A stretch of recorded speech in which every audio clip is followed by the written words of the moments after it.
Guys, pareho yung una ni guys ba. Wala siya makatunong sa 0.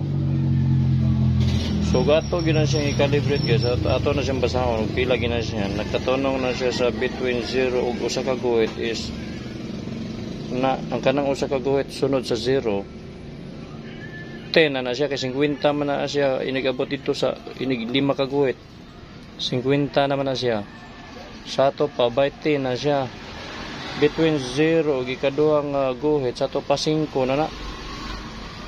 So lisod na guys ug magkarga tag freon nga kini ang kuha na tong freon gamit R600A.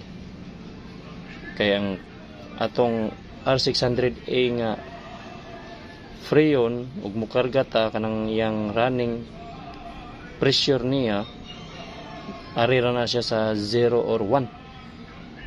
So kung una na imong gamiton nga kini ang gauge, so nag-start na siya sa 5 no.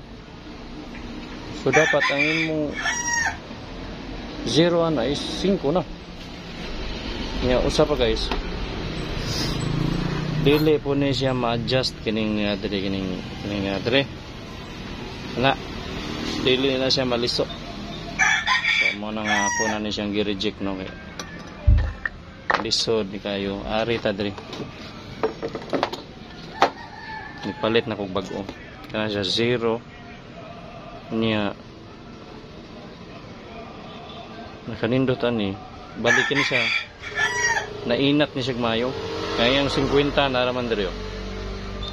So makita na ko siya 0 or 1. Kaya naaman ang 10. So makita na itong primero nga guhit diha 0 o 1. Mo na siya. Kung gamay rang lihok na guys. Kaya ang atong iwasan diha nga basin niya og magkarga ka niya. Perte na ding taasa sa imong karga no. So delikado na ang compressor maguba.